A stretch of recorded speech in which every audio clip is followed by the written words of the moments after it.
Hola, buenas tardes.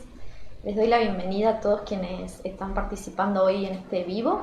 Mi nombre es Andrea Miño, yo soy médica psiquiatra y pertenezco al Servicio de Salud Mental del Sanatorio Allende en la sede de Nueva Córdoba.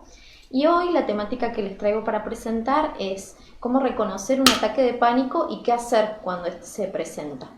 ¿Sí? Vamos a conversar un poco sobre esta temática, así que les agradezco mucho a quienes están y también les invito a que a lo largo de la presentación puedan ir manifestando comentarios, preguntas o consultas que tengan respecto de este tema, y al final de la presentación vamos a poder responder a aquellas preguntas que nos lleguen, y es un espacio también para que podamos interactuar, así que está abierto para que participen a lo largo de toda la charla. Vamos a empezar poniendo un poco en contexto esta temática del ataque de pánico, que actualmente ha tenido una mayor incidencia teniendo en cuenta el contexto de pandemia que estamos atravesando, ¿no?, a lo largo de este tiempo. La OMS estima que aproximadamente 3 de cada 10 personas han padecido un ataque de pánico alguna vez en su vida. En la estadística esto es más frecuente en mujeres que en varones, y empieza a ocurrir aproximadamente a finales de la adolescencia, siendo su mayor incidencia entre los 34 y los 69 años. Sin embargo, hoy en las consultas y en nuestra área de trabajo vemos que es muy frecuente tanto en personas jóvenes como en personas adultas, incluso en adultos mayores. También se trata de un cuadro que es variable dependiendo también las contingencias y los factores del entorno, por supuesto, que se presenten. También cabe agregar que si bien en nuestro medio no hay estadísticas oficiales, en nuestro país la Asociación Argentina de Psiquiatría sí ha realizado un relevamiento hace unos años, hace 5 años aproximadamente, donde se estudió una población, no todo el país, pero sí las ciudades más pobladas, y a partir de allí se ha encontrado un relevamiento en el cual los cuadros de ansiedad ocupan más o menos un 16% de incidencia como patologías de salud mental en la población adulta, y dentro del grupo de lo que llamamos los cuadros de ansiedad, los ataques de pánico tienen una incidencia de un 1,6%. Y esto imaginando que tampoco es todo el país lo que se ha estudiado, entonces pensemos todo lo que queda fuera de ese registro. Por eso creo que es tan valioso e importante que podamos aprender y tener información sobre este cuadro, porque es un cuadro con mucha frecuencia de presentación, ¿sí?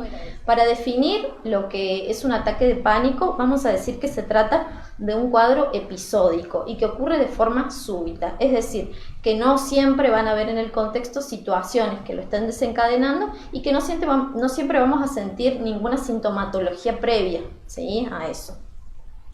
Entonces, los síntomas que se presentan son así, repentinos. O sea, yo puedo tener un ataque de pánico mientras estoy manejando, mientras estoy en mi trabajo o mientras estoy cocinando, por ejemplo, sin que haya ningún preludio que me anuncie que eso va a pasar. Y los síntomas que se van a presentar en ese momento son tanto síntomas físicos como síntomas psíquicos. Los síntomas físicos corresponden sobre todo, y los más frecuentes suelen ser una sensación de opresión en el pecho, como si me estuvieran apretando fuerte, y esto se acompaña de taquicardia, de palpitaciones. También es muy frecuente sentir una sensación de asfixia o de falta de aire en ese momento, por lo tanto el ritmo de respiración también se acelera. Otras personas suelen presentar otros síntomas como mareos, sudoración, sensación de vértigo, a veces sensación de adormecimiento en el rostro o en los brazos, en las manos. También puede presentarse sensación de náuseas, ¿sí? Todo esto son los síntomas físicos, que en este momento se presentan en forma correlativa con síntomas psíquicos, es decir, qué es lo que pasa mentalmente mientras estamos teniendo un ataque de pánico, que es sobre todo sentir que uno va a perder el control o una sensación de temor extremo que algo va a pasar. A veces eso se describe en términos técnicos, digamos, como la sensación de desrealización. Es decir, hay incluso una percepción de que no estoy viviendo la realidad. Es como una sensación de irrealidad. Si hay personas que ahora están viendo este vivo que hayan tenido alguna vez un episodio así, seguramente entiendan de lo que estamos hablando. Estos síntomas psíquicos muchas veces también se asocian a la idea de que uno se va a morir, a una sensación de que uno se va a morir y de que va realmente a perder el control. Por eso muchas veces también esto, asociado a los síntomas físicos, a muchas personas en un primer episodio les hace pensar que están teniendo un infarto o que están teniendo una ACV, por ejemplo. como vemos con esto, con esta intensidad de síntomas, sobre todo psíquicos, vemos que si el registro de realidad que tiene una persona en ese momento de lo que está pasando también se ve alterado. Por lo tanto, ahí viene la pregunta de qué hacer ante una situación así o cómo intervenimos, ya sea si somos quien está padeciendo ese ataque de pánico o si somos una persona que está acompañando a alguien que lo está padeciendo, ¿no? Entonces pensamos, ¿qué hacer en ese momento? Si yo estoy padeciendo un ataque de pánico, lo más probable es que si es un primer episodio no lo reconozca como tal. Entonces, lo primero que hay que tratar de pensar es que tengo que bajar mis ritmos de respiración, tratar de respirar en forma más lenta y también tratar de que el aire ingrese más profundamente, ¿sí? O sea, intentar bajar el ritmo de la respiración es una medida que está probada, que es efectiva para estos cuadros, ¿sí? Y si estoy acompañando a una persona que está padeciendo eso, lo óptimo sería que yo pueda transmitir que estoy acompañando y que estoy ahí para esa persona. ¿Por qué? Porque muchas veces lo primero que nos sale decir o hacer a la hora de intervenir es decir cálmate, tranquilízate o ya se te va a pasar. Y estas intervenciones a veces en lo que más influyen es en poner más nerviosa a la persona que está transitando ese momento. Entonces lo que podemos hacer en ese momento es acompañar, decir no estás solo, estoy acá para acompañarte y transmitir, por ejemplo, esto de tratar de bajar el ritmo de respiración, de que las respiraciones vayan siendo más lentas y más profundas. Eso es algo que puede ayudar en ese momento. Como se darán cuenta, todos estos síntomas que estoy describiendo generan mucha sensación de malestar y de desagrado. Por lo tanto, también un ataque de pánico constituye una urgencia médica. ¿Sí? Es decir, si yo tengo un ataque de pánico, ¿es correcto ir a una guardia, buscar asistencia en el domicilio en forma de emergencia? Sí, es correcto, ¿sí? Incluso dentro del campo de la salud mental, los ataques de pánico constituyen algo que llamamos las urgencias subjetivas. Es decir, si bien no hay un riesgo inminente de vida, porque la verdad es que yo no voy a perder la vida por tener un ataque de pánico, sí ocurre que la sensación de malestar es tan grande que necesita una intervención profesional a tiempo, ¿sí? Esto puede ayudar tanto a mitigar los síntomas en ese momento, como a evitar que se prolonguen en el tiempo y también a que uno pueda tener información sobre lo que ha pasado, ¿sí? Muchas veces también pasa que las personas acuden por esto a una guardia, se realizan todos los exámenes físicos, clínicos y todo da bien, pero la persona transitó ese momento, ¿sí? Entonces, bueno, también tener esta información. Por eso creo que es muy valioso saber reconocer y tener esta información para saber de qué estamos hablando. Incluso esto nos pasa muchas veces a los especialistas en consulta, que nos llegan pacientes que han tenido durante años muchos episodios de pánico y no sabían de qué se trataba, ¿no? Por eso me parece que es tan valioso que puedan tener esta información y que también tengamos un intercambio. Por eso les recuerdo que está abierto el espacio de las preguntas para los comentarios que quieran hacer y por ahí si surge alguna duda puntual que queda por fuera de lo que yo les estoy presentando, ¿sí? Entonces, dicho esto de que es una urgencia, también vale diferenciar cuando estamos hablando de un ataque de pánico en sí mismo y cuando estamos hablando de un trastorno de pánico, ¿sí? ¿Por qué? Porque si estamos hablando de un cuadro de un ataque de pánico, como dijimos, es un episodio, ¿sí? Este episodio puede presentarse en forma aislada, una sola vez si yo puedo tener un único ataque de pánico en mi vida, o puede pasar que se repita, ¿sí? Sí, lo que va a definir cuando hay un trastorno de pánico es la frecuencia con que esto se repite y la intensidad de los síntomas, ¿sí? Es decir, si yo empiezo a tener ataques de pánico 2, 3 veces a la semana o más, y si estos síntomas repercuten y van recurriendo por lo menos durante unos 2 meses, ya estamos hablando de un trastorno de pánico, ¿sí? Con esto lo que queremos decir es que ya hay un desarrollo de un cuadro que también seguramente necesite otro abordaje, ¿sí? Es decir, si yo tengo un solo ataque de pánico, tengo que recurrir inmediatamente a un especialista en salud mental, es lo óptimo, sí, sobre todo para tener información de cómo estoy, pero no siempre va a significar que tenga que hacer un tratamiento, ¿sí? Hay que pensar en estos términos, que la ansiedad es un cuadro, es un síntoma, mejor dicho, que está fisiológicamente en nuestro organismo. Nosotros podemos tener ansiedad ante situaciones cotidianas de la vida, de hecho a todo nos pasa, si yo tengo que rendir un examen, si tengo que ir a una entrevista laboral, son situaciones que normalmente desencadenan ansiedad. Entonces mi cuerpo suele generar respuestas ante eso que suelen ser la taquicardia, o sea, aumenta mi ritmo cardíaco, se me seca la boca, por ejemplo, son todos mecanismos que pone en marcha el cuerpo para ahorrar energía y funcionar mejor en esos momentos. Esa es una ansiedad fisiológica. Lo que ocurre con la ansiedad patológica es que estos síntomas y esta respuesta mi organismo la desencadena de todas formas, ya sea porque hay un estímulo leve y mi cuerpo genera una respuesta muy fuerte, o a veces no hay ningún estímulo y mi cuerpo está generando una respuesta de ansiedad, ¿sí? Ahí ya hablamos de una ansiedad patológica, ¿sí? Porque es una ansiedad que en vez de ayudarme a funcionar o estimularme un poco, me empieza a generar mucho malestar, ¿sí? El extremo de esta ansiedad patológica es el ataque de pánico. Es decir, que si nosotros trazáramos una línea desde la ansiedad normal hasta lo patológico, el extremo de eso es un ataque de pánico, ¿sí?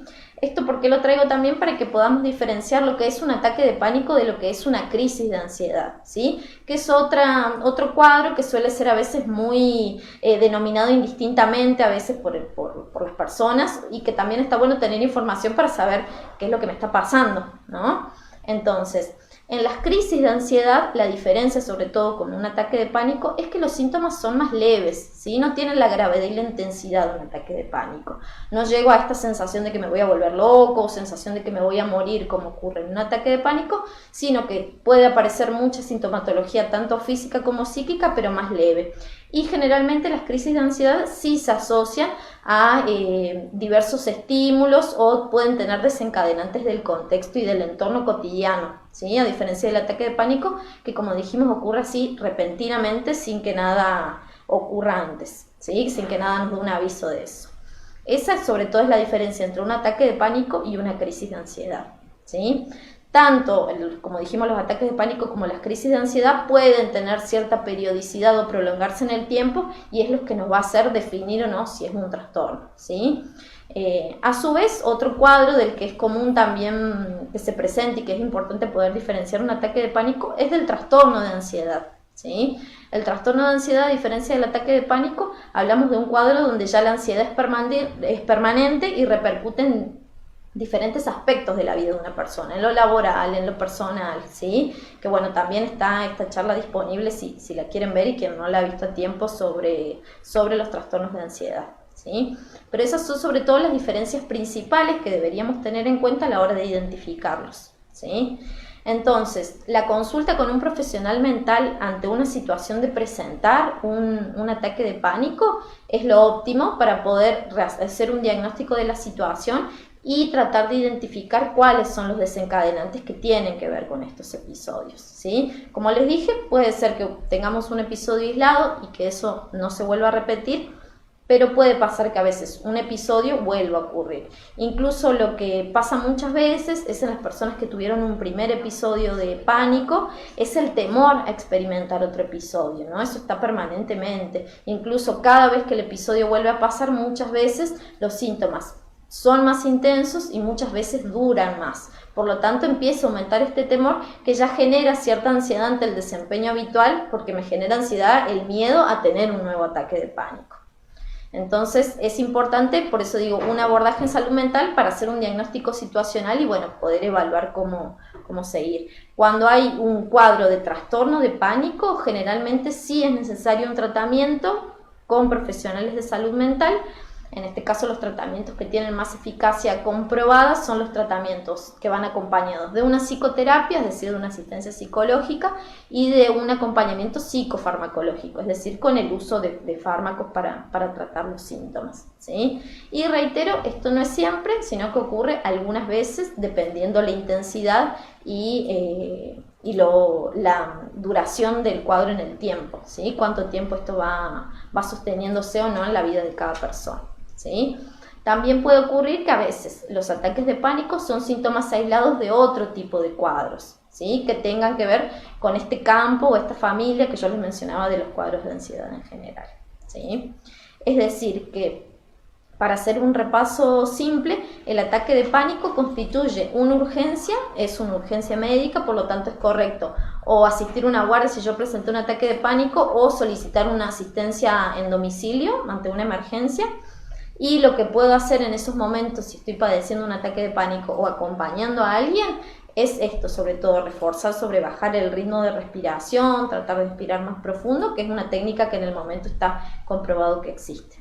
¿sí? Por eso creo que es importante y tener en cuenta que toda esta sintomatología, ya sea que se presente en forma única o que vaya recurriendo en más ocasiones, es una sintomatología que contribuye a quitar mucha calidad de vida en las personas, ¿sí? Entonces por eso creo que sobre todo es importante tener la información, y tener la información también nos deja saber que en momentos en que estamos transitando algo así, no es que nos estamos infartando ni estamos teniendo un cuadro que nos va a quitar la vida, sino que es una crisis, y como toda crisis va a pasar, por más desagradable que sea su duración, ¿sí?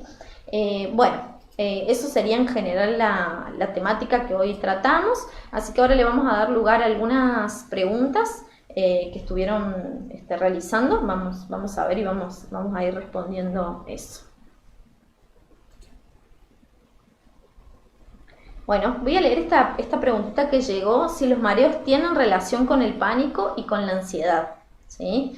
Bueno, como dije, durante un episodio de ataque de pánico, uno de los síntomas que pueden presentarse son los mareos, ¿sí? Esta sintomatología tiene muchas veces relación con la ansiedad. ¿Por qué? Porque tiene que ver con sintomatología que técnicamente se llama neurovegetativa, es decir, es una respuesta física que genera nuestro cerebro ante un estímulo ansioso, ¿sí? Por lo tanto, muchas veces estos síntomas pueden tener que ver con la ansiedad o vienen derivados de cuadros de ansiedad. No siempre, pero muchas veces sí. Y esto también ocurre que en el consultorio, por ejemplo, lo vemos mucho. Muchas personas por ahí abordan esto primero desde el lado clínico, que es lo correcto para descartar cualquier patología que pueda estar originando un mareo. Y una vez que se descarta lo clínico, bueno, podemos dar lugar a pensar que tienen que ver con la ansiedad, pero sí, en muchos casos puede tener que ver con la ansiedad, ¿sí? Sobre todo cuando tenemos evaluaciones de otras especialidades y estudios complementarios, o sea, estudios realizados, donde está todo bien. Bueno, esto todavía nos hace pensar más que sí, que los mareos tienen relación con la ansiedad, tanto en forma aguda, en un ataque de pánico, como en el desarrollo más sostenido en el tiempo de un cuadro de ansiedad. También se pueden presentar los mareos en ambas situaciones, ¿sí? Otra pregunta: si los eventos traumáticos en la infancia pueden ser la causa. Bueno, como expliqué anteriormente, los ataques de pánico no tienen siempre una causa y un desencadenante, ¿sí? El ataque de pánico es un evento aislado. Si el ataque de pánico se presenta en contexto de otro cuadro, como un trastorno de ansiedad generalizado, o otro tipo, como un cuadro fóbico también, por ejemplo, si se presenta dentro de un contexto de otro cuadro relacionado con la ansiedad, puede o no tener que ver con algún evento traumático previo. Algunas veces sí, otras veces no, eso va variando en cada caso. Pero en esta situación que estamos hablando en particular del ataque de pánico, como dijimos, no tiene una causa y un desencadenante, aparece en forma súbita, ¿sí? No hay algo que lo esté generando en ese momento. Y otra pregunta: si también puede presentarse en los niños o solo afecta a los adultos. Como dijimos, es más frecuente a fines de la adolescencia sobre todo, pero puede ocurrir eventualmente en la infancia, ¿sí? Hay registros de que ocurre con menos frecuencia que en la población adulta, pero puede ocurrir, ¿sí? No está descartado que ocurra. Si eso ocurriera, también hay que tener en cuenta que, como todo, ¿no? Durante la infancia es una etapa donde muchos cuadros se presentan de forma distinta a la que se presentan en los adultos. Entonces eso es algo importante tener en cuenta, que puede ocurrir que la sintomatología no sea la misma, típica como estuvimos desarrollando, que se presenta en los adultos, pero sí puede ocurrir, ¿sí? Y también debería ser consultado al menos con un pediatra, por ejemplo, ¿sí? Al menos sí con un profesional médico clínico, y bueno, evaluar si requiere o no alguna interconsulta o alguna derivación con un especialista en salud mental, ¿no? Eso no es siempre necesario, pero hay que evaluar en cada caso. Otra pregunta dice: siento que el estrés diario, sobre todo laboral, me genera ansiedad. ¿Puede derivar esto en un ataque de pánico? Muchas veces, como dije al principio, el contexto influye en la predisposición que hay a tener un ataque de pánico, ¿sí? El estrés laboral, por ejemplo, es el estrés laboral, puede haber un estrés personal o estrés a nivel de otros aspectos de la vida. El estrés en general, y sobre todo sostenido crónicamente, muchas veces tiene relación con desencadenar síntomas de pánico o síntomas de ansiedad aguda también, ¿sí? Muchas veces tiene tiene relación con eso, así que es válido pensar que pueda tener relación con desarrollar un ataque de pánico, ¿sí? Y otra pregunta es si puede estar asociado a la depresión. Como dije, el ataque de pánico muchas veces se presenta en contexto de otros cuadros, ¿sí? Hay algunos cuadros de depresión que se manifiestan con muchos síntomas ansiosos. Incluso existe, digamos, nosográficamente la denominación de los cuadros depresivos ansiosos, ¿sí? Que son cuadros mixtos. Entonces, en estos cuadros puede aparecer alguna vez un ataque de pánico como parte del resto de otra sintomatología, ¿sí? Es posible que aparezca, no es excluyente, digamos, para que se entienda. No es excluyente que si hay una depresión no va a haber otro cuadro así. Otra pregunta, si es más probable que sufra ataques de pánico luego de una situación traumática, y es otro factor que predispone, ¿sí? Porque si nos ponemos a pensar haber tenido una situación traumática reciente, puede alterar el umbral de estrés y de ansiedad que uno está manejando, ¿sí? El estrés y la ansiedad van muy ligados, entonces son situaciones del contexto que muchas veces sí nos pueden predisponer a padecer una situación así aguda como un ataque de pánico. ¿Qué tiempo promedio dura un ataque de pánico? La duración es variable, ¿sí? Puede ser de unos minutos, o sea, me refiero a 2-3 minutos, hasta unos 5-6 minutos o más. Esto es variable, ¿sí? Es variable, depende de cada situación. Y como le dije, muchas veces también depende de cuántas veces antes se ha presentado el ataque de pánico, ¿sí? Por ahí los primeros episodios suelen ser más cortos y más breves, y los episodios posteriores suelen prolongarse un poco más en el tiempo. Incluso, otra cosa a tener en cuenta es que cuando uno está pasando esa situación, mientras uno lo está transitando, tiene la sensación de que el tiempo no pasa más, o sea, queda esta sensación de que es muy largo lo que viví, uno tiene la sensación de que pasó a lo mejor una hora en esos minutos de tiempo que en realidad transitaron. Y también hay que pensar que, por eso digo, es tan válido tener esta información, que si yo ya estoy teniendo un segundo ataque de pánico y no es un primer episodio, también tener esta información nos puede ayudar a limitar la duración de un segundo episodio, por ejemplo, ¿no? Como digo, a lo mejor la primera vez yo no estoy preparada y no puedo pensar mientras me está ocurriendo esto es un ataque de pánico, ¿sí? Porque como dijimos, la sintomatología tan física a veces confunde, ¿no? Y puede hacerme pensar que estoy teniendo otro cuadro, un cuadro orgánico, por ejemplo, pero ya a la hora de tener un segundo episodio es posible que yo pueda pensar en ese momento, no, esto se trata de un ataque de pánico, y saber esto, ¿no? Esto es lo que digo que es importante, reconocer que es una crisis, y como toda crisis va a pasar, va a terminar, va a durar unos minutos, pero después va a terminar esto que estoy sintiendo. Después otra pregunta, si pueden volver a aparecer luego de años y si no tienen cura definitiva. Sí pueden volver a aparecer a lo largo de años, incluso hay personas que han presentado un único episodio aislado y ocurre que a los 2 años vuelven a presentar episodios nuevos. Eso es algo que muy frecuentemente ocurre. Muchas veces el que vuelvan los ataques de pánico también por ahí son indicios de otra cosa, y como siempre digo, también dependiendo de la frecuencia con la que se presentan, ¿sí? Muchas personas tienen estos eventos así aislados que ocurrieron una sola vez y los recuerdan muy bien justamente por esto del malestar que han generado, y son aislados, y a veces sí pasa años y se vuelve a repetir otro episodio, donde generalmente si esa persona a lo largo de ese tiempo pudo recibir información, ya un próximo episodio lo sabe registrar, sabe identificar que se trata de un ataque de pánico, ¿sí? Bueno, otra pregunta dice, por razones de salud me derivan a Córdoba, pero padezco de un trastorno de pánico, trastorno de ansiedad generalizada y depresión. ¿Cómo puedo viajar? Estoy con mucho miedo. Bueno, ante estas situaciones que también se llaman comorbilidades, es decir, que hay diversos cuadros, en este caso de ansiedad, que están convergiendo en un mismo momento, lo adecuado sería tener un abordaje profesional, ¿sí? No sé si lo estás teniendo en este momento, pero lo correcto es tener un abordaje profesional para tener justamente técnicas y estrategias para manejar estos síntomas, ¿sí? Incluso en situaciones puntuales y de estrés, como pueden ser estas de los viajes, o a veces son otras situaciones como traslados y demás, hay que tener en cuenta que existen estrategias tanto no farmacológicas como farmacológicas para implementar. Es decir, uso de medicación como emergencia, si la requiero, o estrategias de relajación como técnicas de respiración, ¿sí? También se pueden usar técnicas de meditación, ¿sí? Hay diferentes, como digo, medidas, tanto farmacológicas como no farmacológicas, que dependiendo de tu caso, el profesional que te acompañe te podría asesorar mejor sobre lo que es más adecuado para tu caso, ¿sí? Otra pregunta, si las fobias y los pánicos tienen alguna relación.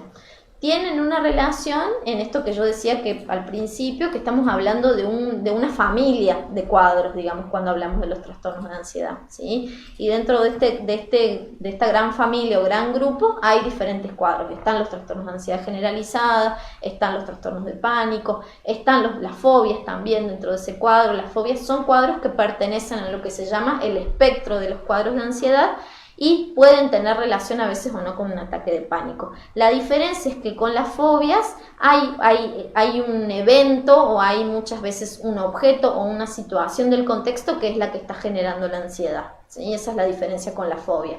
Hay un objeto o un contexto específico que lo está generando, a diferencia del ataque de pánico que, como dijimos, no tiene una causa directa en el momento en el que ocurre. Voy a leer otras preguntas. Si el pánico es hereditario y dice mis hijas lo padecen. Bueno, doy a entender que entiendo que si lo padeces porque, bueno, también la mamá lo padece. No necesariamente es hereditario, pero todos los cuadros psíquicos y los cuadros de ansiedad tienen algo de relación con la herencia, ¿sí? Con la genética. Entonces, como en todos los cuadros psíquicos, no hablamos nunca de una única causa, hablamos de multicausalidad. Es decir, influyen tanto la herencia y la genética como los factores del ambiente también, ¿sí? Entonces, tiene relación, pero no necesariamente es directamente genética ni hereditaria. ¿Es parte de lo que influye en que se desarrolle? Sí, pero no es la única causa, ¿sí? No sé si quedó claro con eso. Y dice, ¿cómo puedo ayudar a alguien que lo está padeciendo? Bueno, como dijimos, alguien que está transitando en el momento en que alguien está teniendo un ataque de pánico, lo que uno puede hacer con esa persona en ese momento es transmitirle que lo va a acompañar, que no está solo. Transmitirle, estoy acá, te voy a acompañar, no te vas a quedar solo, e incentivar esto, que traten de bajar el ritmo de la respiración. Lo que ocurre en el ataque de pánico muchas veces, si alguien lo ha experimentado en otra persona o en uno mismo, es que el ritmo de respiración empieza a acelerarse, entonces hacemos respiraciones muy superficiales y muy cortas. Entonces, en lugar de ingresar aire, lo que estamos haciendo es ventilar poco, ¿sí? Entonces, lo que hay que tratar de incentivar para bajar un poco este ritmo es tratar de respirar profundamente y respirar lentamente. A veces ofrecer, si es alguien que no está teniendo náuseas y alguien lo acepta en ese momento, ofrecer agua, por ejemplo, es algo que ayuda. ¿Por qué? Porque me da una referencia del contexto que estoy teniendo. Yo trago un poquito de agua y estoy teniendo una sensación sensitiva y física en ese momento que me conecta con el momento. ¿Sí? Porque, como les dije, está a veces el malestar que uno siente cuando está padeciendo un ataque de pánico, que a veces está este registro alterado del entorno y de la realidad. Entonces, por ejemplo, ofrecer un poco de agua si la persona lo quiere recibir, bueno, a lo mejor ayuda a conectar con lo sensitivo en ese momento y a calmar, ¿sí? Pero sobre todo lo que hay que transmitir es que uno está acompañando, ¿sí? Y evitar estas frases de tranquilízate, calmate, o ya se te va a pasar, porque a veces lo único que hace es contribuir a que la persona se ponga más ansiosa, ¿sí? Y es posible que tenga un ataque de pánico estando en mi casa, relajado y tranquilo, y no necesariamente frente a una situación de estrés o nerviosismo. Sí, como dijimos al principio, esto justamente es lo que caracteriza el ataque de pánico. Que el ataque de pánico ocurre de forma súbita, y mientras uno está realizando alguna otra cosa, aparece así intempestivamente, o sea, aparece de repente, ¿sí? Uno puede estar de lo más relajado, incluso puede haber tenido todo un día bueno, relajado previamente, y que esto aparezca de repente también puede tener relación con eso, ¿sí? Así que puede pasar, por eso reitero lo valioso que es tener la información y poder identificar a tiempo. Como les comento yo a veces, algo que veo mucho en la práctica asistencial es que muchas personas llegan ya habiendo tenido muchos episodios de pánico y sin nunca haber identificado que esto era un ataque de pánico, incluso a veces habiendo transitado por diversos dispositivos de diagnóstico, por diversas especialidades médicas, por ejemplo, para preguntar por los mareos agudos de ese momento o por la presión que sentían en el pecho. Entonces, muchas veces incluso el paciente tiene un recorrido por distintos servicios de especialidades médicas, está expuesto a realizarse diversos estudios, y también esto hace que muchas veces durante todo ese tiempo que estuve realizando todo ese estudio y toda esa evaluación, los síntomas a veces también pueden exacerbarse y empeorar. Por eso es tan valioso tener la información para poder identificar, y a partir de identificar, sí, recurrir a un profesional de salud mental y, como les digo, poder hacer un diagnóstico situacional y, bueno, evaluar cuál es la medida terapéutica más adecuada, ¿sí? Que, reitero, no siempre es la medida farmacológica, a veces también existen otras medidas que se pueden implementar. ¿Sí? No sé si hay más preguntas. ¿Sí? Ahí me fijo. En estos momentos siento que me estoy volviendo loca y me resulta imposible controlar este estado. ¿Cómo autoconvencerme de que no está sucediendo nada para que me ponga en peligro? Bueno, esto durante el ataque de pánico, como les digo, la sensación más frecuente es esta, que uno se va a volver loco, que uno va a perder el control, ¿sí? Ya teniendo el parámetro de si yo sufrí una vez un ataque de pánico, lo que tengo que hacer es trabajar en que la próxima vez que tenga un ataque yo lo pueda identificar, ¿sí? Como digo, en ese momento tengo que recordar que yo no me voy a morir, no voy a perder mi vida por este ataque, y que como toda crisis va a pasar, ¿sí? Va a durar unos minutos, pero va a pasar, ¿sí? Esto es una medida, como les digo, para implementar en el momento, ¿sí? Si esto es un episodio que pasa muchas veces, o en el caso de la persona que está haciendo esta pregunta, si es algo que realmente está quitando ya calidad de vida o se está presentando en forma muy continua, existen otras medidas que se pueden implementar, pero en el contexto de un tratamiento, ¿sí? De un ámbito terapéutico.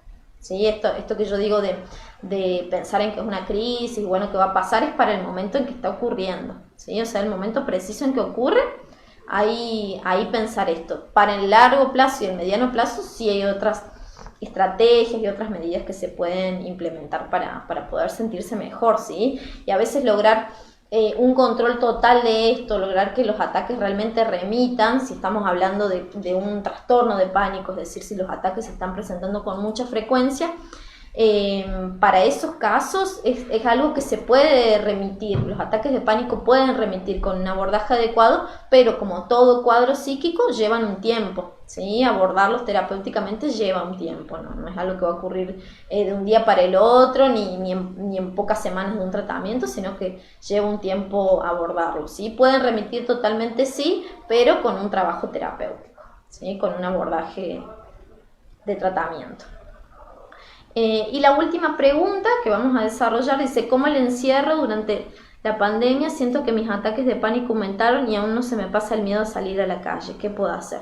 Bueno, ante esto yo te diría que lo que podrías hacer es consultar, ¿sí? Como dije, a lo largo de la pandemia, tanto las medidas de aislamiento, de retraimiento social, las restricciones, si bien ahora se están flexibilizando, pero a lo largo de la pandemia han afectado a muchas personas, ¿sí? Incluso personas que antes no tenían dificultades en salir a la calle, en llevar una vida autónoma e independiente, para hacer las cosas. Ha afectado a muchas personas y de todas las edades de la vida. Entonces puede ocurrir, y esto que te está ocurriendo es algo que le ocurre a muchas personas, la dificultad de volver a salir o volver a reintegrarse a las actividades previas. Si uno presenta dificultades en este punto, ya en este ámbito de la vida, que sea algo que me está impidiendo salir, lo correcto es consultar con un profesional, ¿sí? Con un profesional de salud mental para hacer una evaluación. Y hoy en día también el sanatorio, por ejemplo, también brinda atención por telemedicina, es decir, muchos de estos cuadros con dificultades para salir, para trasladarse o para asistir a las instituciones, también los estamos abordando desde la telemedicina, es decir, por telecomunicación, y llevar así el tratamiento hasta que una persona esté en condiciones de poder salir, bueno, de poder asistir a un turno, esperar en una sala de espera, ¿sí? Son todos factores que parecen mínimos, pero cuando uno padece este tipo de cuadros que tienen que ver con la ansiedad y sobre todo en el caso de los ataques de pánico que generan tanto malestar, es importante tener en cuenta que incluso si yo me veo imposibilitado de salir, acá en el sanatorio se ofrece una atención por telemedicina y eso no impide que yo reciba un abordaje terapéutico, ¿sí? Pero lo correcto ante situaciones de esta limitación sí es que uno consulte con un profesional para poder evaluar la situación y ver cuál es el tratamiento más adecuado, ¿sí?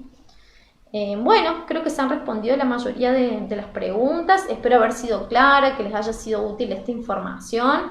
Y bueno, desde ya les agradezco mucho por su participación, por toda la interacción que hubo. Y bueno, espero que les haya servido la información y los esperamos a partir de la información que hoy se les brindó para cualquiera que quiera consultar, que necesite realizar por una o por otra persona una consulta, poder transmitirle esta información a otra persona también a veces puede ser muy valioso y es importante tenerlo en cuenta.